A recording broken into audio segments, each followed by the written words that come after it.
Hey, what's up? It's Jim, and today I'm going to talk about I Am Not Your Negro. I Am Not Your Negro is based on an unpublished manuscript, Remember This House, by James Baldwin. And it's not a traditional kind of a documentary, and it's not really trying to do the traditional kind of biopic type of a thing, but I think that is very appropriate for its subject matter and the person who this film is about, who is James Baldwin. It's more of a kind of philosophical documentary. It's not structured in the way we're used to in most documentaries. I often think that works very well for the message it's trying to do, how this film and its director really tried to present this with the words of James Baldwin more than anything else. That's what's front and center, so much so that you have a director behind this who does an excellent job of telling the story. You have a major star narrating it who almost sounds unrecognizable with Samuel L. Jackson. I didn't even know it was Samuel L. Jackson until the end. I saw his name on the poster and I just assumed, I guess he's an executive producer or something. And it's really putting James Baldwin at the forefront. There's no one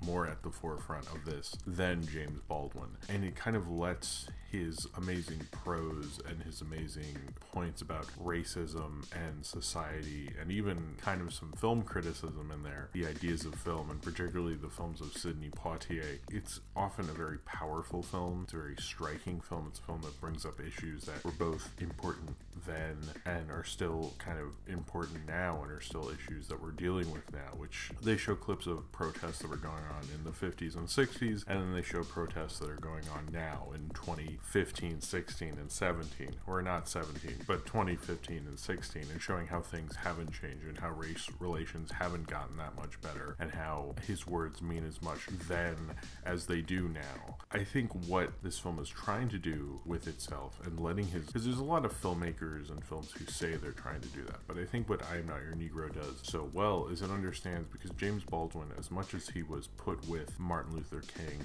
and Malcolm X, and in a TV interview special he was put right alongside those guys, and he was considered a major civil rights figure, and he is probably one of the bigger civil rights intellectuals, but he always considered himself more of an observer on the same level that Malcolm X and Martin Luther King were. And since most people and myself aren't as aware of James Baldwin, I think this film works very well to present the kind of view he had of it, because as an observer you're going to look at it in probably more of an abstract way and less of a very structured kind of dignified way. You couldn't really make a film like Selma about James Baldwin. That wouldn't, well, actually I think that would be kind of cool, but I think this is almost much more appropriate because it gets more into his thoughts. Because what's interesting about listening to him talk and listening to his prose be spoken by Samuel L. Jackson is the thoughts within them, and letting the thoughts and the philosophy and the ideas go in your brain and let you concentrate on that. What is also interesting about this, in that age of kind of video essays, I think so many of them are about getting to a point, and this age of documentary and this age of making a point through a video essay that's more about not so much how you're making that point, but just getting to the point. And I think James Baldwin is almost like, even though he died before that age would even happen and died before the internet really happened, his prose is so perfect for something like that. It's almost like too perfect. It's almost like scary how perfect it is, which shows how great the director of this, Raoul Peck, did an amazing job. I'm not familiar with him as a filmmaker. I know he's a Haitian filmmaker. I'm very curious about more of his filmography now, because I think this film shows a real understanding of how to tell your story, and probably one of the more interesting documentaries, because that is something I worry about, especially with documentary, that we become so structured with it that it doesn't really matter as much to most documentarians about how you're telling the information. It just matters to them the information that they're telling. And I think Raoul Peck understands how both of those things are equally important and puts them on equal footing on a real intellectual level, which I think makes this film very powerful. This film also moves very well for a film that doesn't have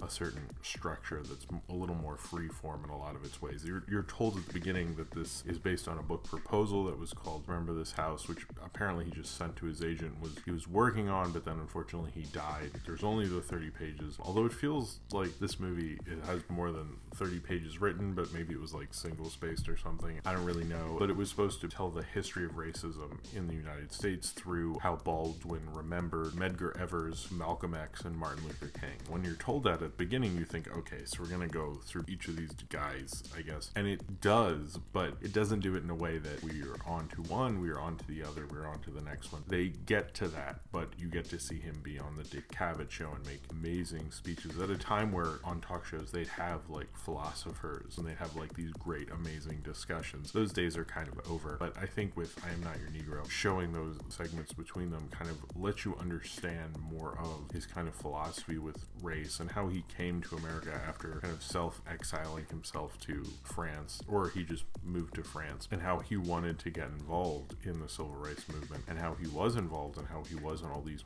major points for all these things. But it's kind of interesting as he is, I guess, in most of these settings, like we'll see him on a round table right before the March on Washington with like Marlon Brando and Charlton Heston, who yes was actually much more progressive and a major figure in the civil rights movement, believe it or not, and Joseph Mankiewicz and Martin Luther King, and then you see James Baldwin. And it's interesting how much an observer and a part of that he was, but how he's not remembered as much as those people, but he's so much a part of that, and how well he could intellectualize and say all these things that needed to be said, and how racism in America and why racism is there, and what that says about people who are using that racism, and how this film like doesn't hold back in certain sections. I think most of what it does with old film footage and photos and archival footage and everything like that, I think really works for it. There's a few sections where I was like, why are we in Mars? That part I really didn't get, but for the most part it's very appropriate, making some like really great points with what it's doing. It really understands what it's doing with its archival footage, just not in there for effect or just to match up with a certain section. It really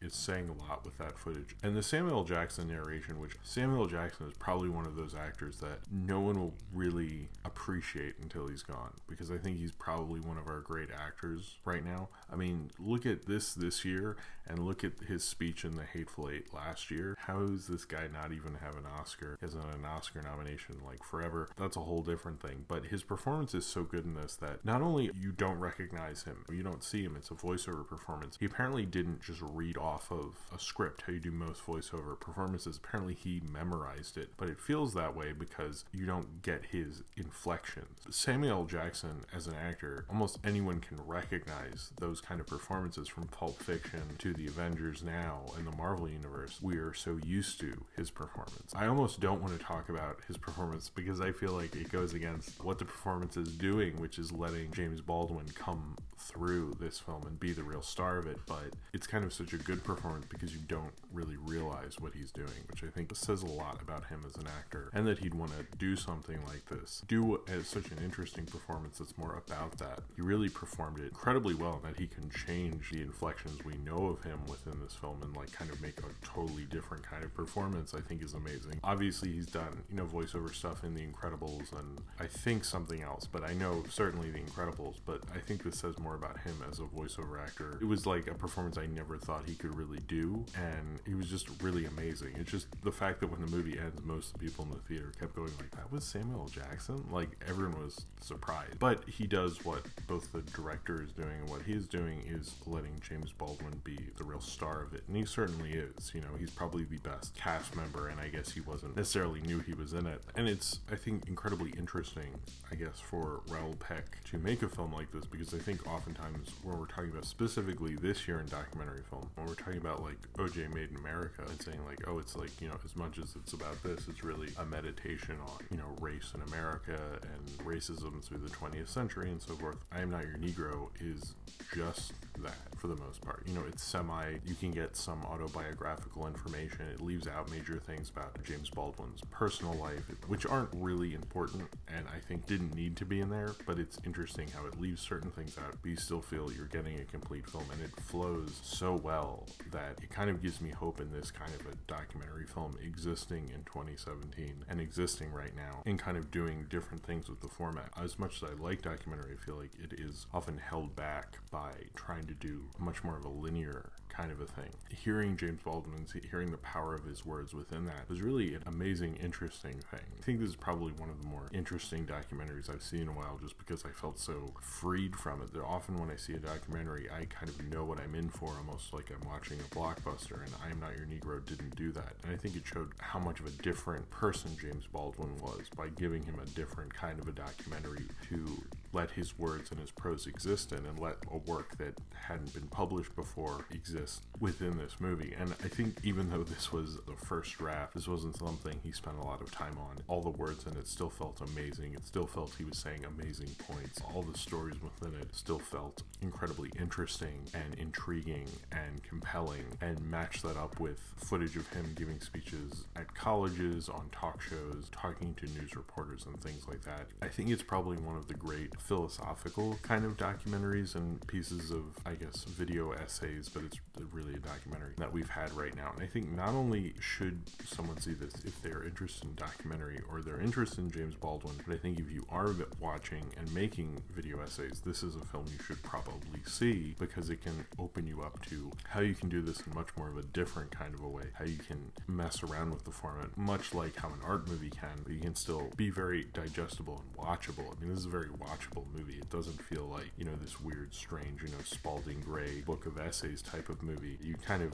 expect from hearing like a philosophical kind of documentary where you hear people like just speaking words the whole time and like taking forever to reach to a certain point. It doesn't feel that way at all. I guess it does that, but it doesn't feel that way, which I think is just kind of thrilling to watch. And hearing those points and hearing someone put things in certain ways, you know, certainly the things he says on the Dick Cavett show, or certain things he says throughout the film, he just says them so perfectly. It feels like no one's even said them that well ever before. That was just an amazing thing to watch, and letting that kind of a person have a film like that, I think, was just an amazing thing to just simply witness. And being able to experience that is kind of one of the better documentary and cinematic delights I've seen in quite a while. I was kind of taken aback by this movie, and just researching it and reading everything about him, from his life to, you know, actually sort of writing what eventually became the script to Malcolm X, even though he wasn't credited, and that's a whole thing. Well, it was more of an estate issue, really. The script he wrote for the Malcolm X movie became the Spike Lee Malcolm X film to a certain regard. He's a really interesting, kind of amazing person,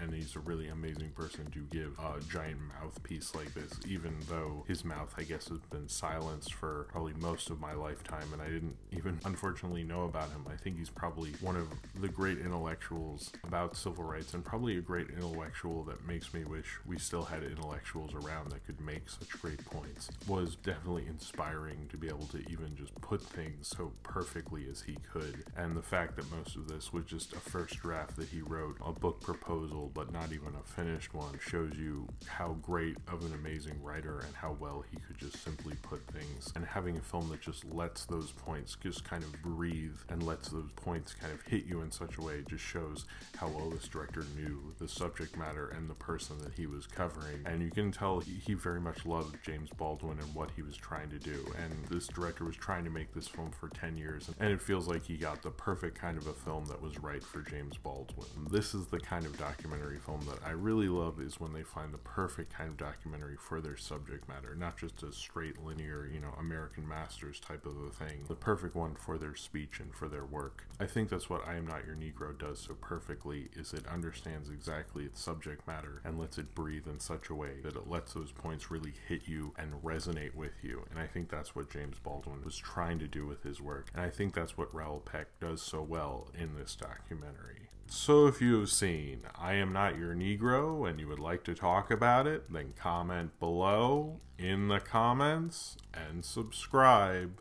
if you would like to.